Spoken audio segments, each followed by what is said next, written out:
నమస్తే అండి. పద్మజ ఖండవిల్లి వ్లాగ్స్ ఛానల్‌కి స్వాగతం.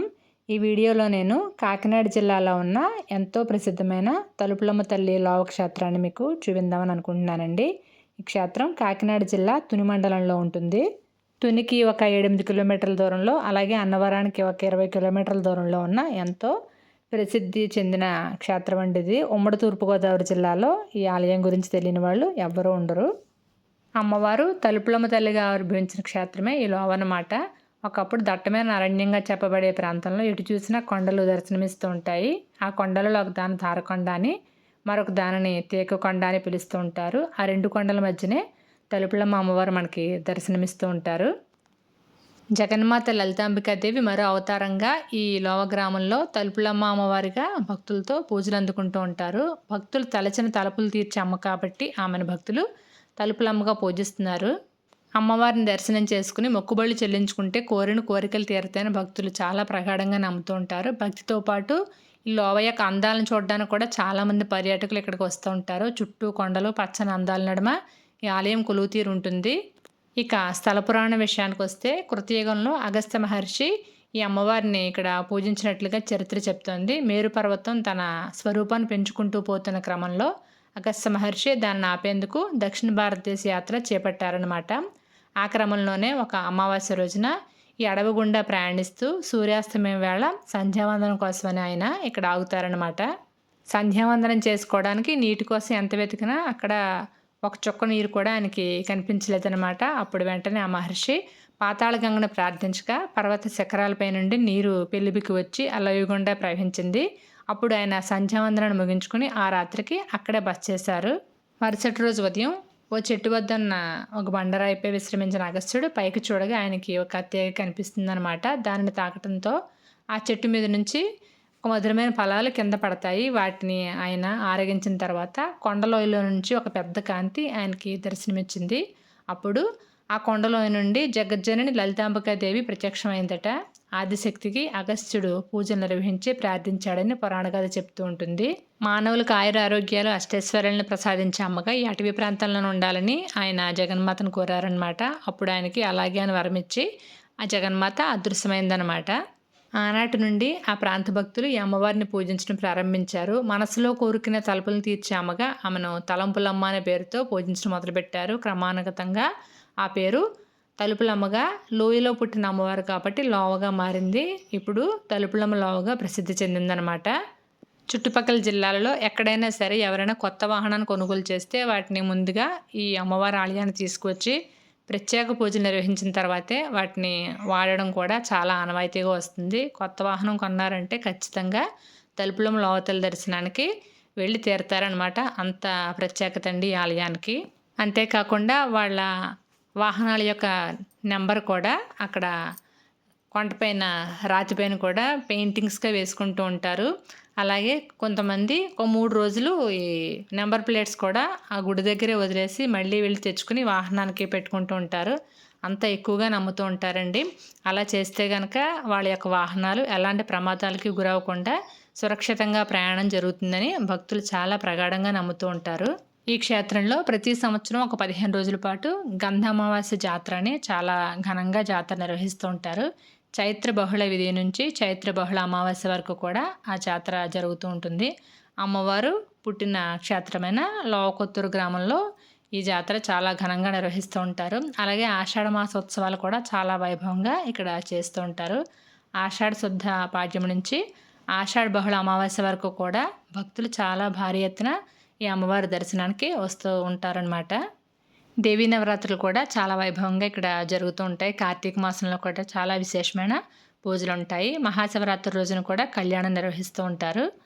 ఈ ఆలయం ప్రతి ఉదయం 6 గంటల నుంచి సాయంత్రం 6 గంటల వరకు మాత్రమే తెరిచి ఉంటుందండి. ఎందుకని అటవీ ప్రాంతం కాబట్టి సాయంత్రం 6 దాటితే ఇక్కడ ఇంకా దర్శనానికి అనుమతి ఉండదు. 6 వరకే మనకి ఉంటుంది దర్శనం. మీరు వెళ్ళాలనుకుంటే మార్నింగ్ 6 నుంచి ఈవినింగ్ 6 లోపల దర్శనం పూర్తి చేసుకుని వచ్చేలాగా ప్లాన్ చేసుకుని ఈ ఆలయానికి వెళ్ళాలి. ఈ లోవ క్షేత్రంలో ఆదివారం, మంగళవారం, బుధవారం, గురువారం రోజు చాలా ఎక్కువ రష్ ఉంటుందండి. ఎక్కువ రష్ లేకుండా ఫ్రీగా అమ్మవారి దర్శనం చేసుకోవాలనుకుంటే ఈ 4 రోజులు కాకుండా మిగతా రోజుల్లో వెళ్తే కొంచెం జనం తక్కువ ఉంటారు కాబట్టి దర్శనం ప్రశాంతంగా చేసుకోవచ్చు. మేము ఇప్పుడు అలాంటి టైంలోనే ఈ ఆలయానికి వెళ్తూ ఉంటాము. ఈ క్షేత్రంలో అమ్మవారి ప్రసాదం పులిహోర, అలాగే రవ్వ లడ్డు 2 కూడా చాలా బావుంటాయి. మేము ఎప్పుడు దర్శనానికి వెళ్ళినా బ్రేక్‌ఫాస్ట్ చేయకుండానే వెళ్ళిపోతూ ఉంటాము. అక్కడ పులిహోర ప్యాకెట్ కొనుక్కొని తినొచ్చు కదా అన్నట్టు. ఈసారి దర్శనానికి వెళ్ళినప్పుడైతే మాత్రం పులిహోర లేదు ఆ రోజు. మాకైతే ఇంక బ్రేక్‌ఫాస్ట్ కూడా లేదనమాట. అన్నవరం వచ్చిన తర్వాత మేము బ్రేక్‌ఫాస్ట్ చేసాము. తప్పకుండా టేస్ట్ చేసి చూడాలండి. చాలా బావుంటుంది అమ్మవారి క్షేత్రంలో పులిహోర. ఒకప్పటి లోకక్షేత్రానికి, ఇప్పుడు లోకక్షేత్రానికి చాలా డిఫరెన్స్ వచ్చింది. ఇప్పుడు చాలా ఆధునీకరణ చేస్తున్నారనమాట. అమ్మవారికి రాజగోపురం కూడా నిర్మాణం జరుగుతోంది. ఇది రాజగోపురం అనమాట. 7 అంతస్తుల రాజగోపురం. ఎంత కొత్తగా రెనోవేట్ చేసినప్పటికీ అమ్మవారి యొక్క సహజ సౌందర్యం పోకుండా చాలా చక్కగా ఉంచారండి. గుహ కూడా చాలా బావుంది. అమ్మవారిని యాజ్ ఇట్ ఈస్‌గా అలానే ఉంచి చుట్టూ అంతా ఎక్స్‌పాండ్ చేసుకుంటూ ఎక్కడ లుక్ పోకుండా దాని యొక్క న్యాచురాలిటీ పోకుండా చాలా బాగా రెనోవేట్ చేశారు. చాలా బావుంది. ఇది అమ్మవారి గుడికి వెళ్ళే మెట్ల మార్గం అనమాట. ఇది ప్రస్తుతం క్లోజ్‌లో ఉందండి. ఈ మెట్ల మార్గం దగ్గరే కూడా వంటలవి చేసుకుంటూ ఉంటారు. ఇక్కడే షాపింగ్ ఏరియా కూడా ఉంటుంది. అమ్మవారు ఒక 12 సంవత్సరాల బాలిక రూపంలో ఈ కొండపై సంచరిస్తూ ఉంటారని కూడా చాలామంది చెప్తూ ఉంటారండి. సాయంత్రం సమయంలో అమ్మవారి గజ్జెల చప్పుడు వినిపిస్తూ ఉంటుంది. అమ్మవారు తిరుగుతూ ఉంటారని కూడా అంటారు. మేము తెలియక ఈ మార్గం గుండా పైకి వెళ్దాం ఇటు వచ్చేసాము. కానీ ఇక్కడ క్లోజ్ చేశారనమాట. ఇది బాలాలయం దగ్గర ఉన్న అమ్మవారి భారీ విగ్రహం అండి. ఇక్కడ బాలాలయం అని చిన్న ఆలయం ఉంటుంది. మెయిన్ గుడి కాకుండా చిన్న గుడి ఉంటుందన్నమాట. నేను అది షూట్ చేయడం మర్చిపోయాను. భక్తులు వాళ్ళ మొక్కుబళ్ళు, అమ్మవారికి నైవేద్యాలు ఈ విగ్రహం దగ్గర ఈ బాలాలయంలోనే చేసుకుంటారనమాట. పైన కొండ మీద గుడి దగ్గరికి అవన్నీ పర్మిషన్ లేదు, వాటికి అలౌ చేయరు. ఇక్కడంతా ఇది షాపింగ్ ఏరియా అండి. ఈ షాపింగ్ ఏరియా పక్కనే మేము వెళ్ళేసరికి అక్కడ వంటలు చేసుకుంటున్నారు భక్తులు. వాళ్ళు స్వయంగా వంట చేసుకుని వాళ్ళ చేతులతో ఇక్కడ అమ్మవారి విగ్రహాన్ని పూజ చేసుకుని ప్రసాదాన్ని సమర్పించుకుంటున్నారు. చూడండి అమ్మవారి పాదాల దగ్గర వాళ్ళు వండిన ప్రసాదాలన్నీ పెట్టి నమస్కారం చేసుకుంటున్నారు. ఈ ఆలయానికి పక్క నుంచి ఇప్పుడు దారి పెట్టారనమాట అండి. ఎందుకంటే కన్స్ట్రక్షన్లో ఉంది కాబట్టి ఇటు నుంచి పెట్టారు. ఇది రాజగోపురం కదా. ఇదివరకైతే ఆ మెట్ల మీద నుంచి వెళ్ళేవాళ్ళం. ఇప్పుడు కొత్త గుడికి ఇలా ఇచ్చారనమాట దారి. చాలా రోజుల నుంచి కొత్త గుడి కట్టిన తర్వాత దర్శనానికి వెళ్దామని వెయిట్ చేస్తున్నామండి. ఎలా చేశారు ఏంటి అని. ఇదివరకు వెళ్ళాం కానీ మాకు పై గుడి వరకు పర్మిషన్ లేదు. అప్పుడు కన్స్ట్రక్షన్లో ఉంది కాబట్టి కింద విగ్రహాలు దర్శనం చేసుకుని వచ్చేసాము బాలాలయం దగ్గర. కానీ ఇప్పుడు ఇలా కట్టిన తర్వాత వెళ్ళిదే ఫస్ట్ టైము. చాలా బాగుందండి. రెనోవేషన్ చేస్తే ఒక్కొక్క చోట ఒక సహజమైన అది పోతుంది కదా, అలా అస్సలు ఎక్కడా పోకుండా చాలా న్యాచురల్గా అమ్మవారిని అలాగే ఉంచి చాలా బాగా ఇక్కడ నిర్మాణం చేశారు. చాలా బాగుంది. చూడండి ఆ కొండలవి కూడా ఎంత బాగున్నాయో. వాటి మధ్యనే ఆ గోపురాన్ని అలా చక్కగా నిర్మించారనమాట.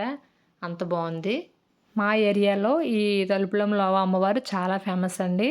ఇంచుమించు చాలామందికి లోవా అనే పేరుతోటి పేర్లు ఉంటూ ఉంటాయి. లోవరాజు, లోవలక్ష్మి, లోవబాబు అలాగ అందరూ పేర్లు పెట్టుకుంటూ ఉంటారు. అంత ఫేమస్ అనమాట ఈ అమ్మవారు. అంతే శక్తివంతమైన అమ్మవారు కూడా. ఎలాంటి కోరికలు కోరుకున్నా తప్పకుండా తీర్చే చాలా మహిమగల తల్లి అండి ఈవిడి.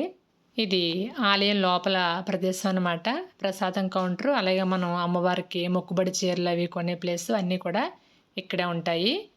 ఇక్కడ కొండరాళ్ళ మీద ఎక్కువ వెహికల్స్ యొక్క నెంబర్స్ ఉంటూ ఉంటాయండి. ఇలా పెయింట్స్ తోటి వేసుకుంటూ ఉంటారు. అలా వేసుకుంటే అమ్మవారు వాళ్ళ యొక్క వాహనాలకి రక్షగా ఉంటుందని భక్తులు నమ్ముతూ ఉంటారనమాట. ఇవి మెట్లండి. మెట్లు కూడా పసుపు కుంకుమ బొట్లు పెట్టుకుంటూ అమ్మవారి దర్శనానికి భక్తులు వెళ్తూ ఉంటారనమాట. ఇది కొండ మీద నుంచి కింద వ్యూ అనమాట. చాలా బాగుంటుంది. రాజగోపురం నిర్మాణంలో ఉంది కాబట్టి పక్కన నిర్మాణ దశలో మనకు అనిపిస్తుందండి. మీరు బస్సులో వెళ్ళాలి అనుకుంటే తుని వచ్చి ఈ లోవకొత్తూరు గ్రామాన్ని చేరుకోవచ్చు. అలా కాకుండా ఓన్ వెహికల్లో వెళ్ళాలనుకుంటే కొంచెం ఈజీగా ఉంటుంది, కంఫర్టబుల్గా ఉంటుందన్నమాట. మేమైతే ఈ తలుపులం లోవా అన్నవరం ఒకేసారి ప్లాన్ చేసుకుంటూ ఉంటామండి.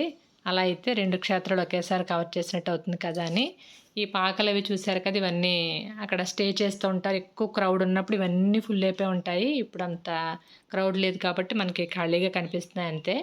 ఈ తలుపులమ్మ తల్లి అమ్మవారి వీడియో మీకు నచ్చితే కనుక తప్పకుండా లైక్ చేయండి. అలాగే ఇంతవరకు మన ఛానల్కి సబ్స్క్రైబ్ చేసుకోకపోతే తప్పకుండా సబ్స్క్రైబ్ చేసుకోండి. మళ్ళీ మరో మంచి వీడియోతో మీ ముందుకు వస్తానండి. నమస్తే.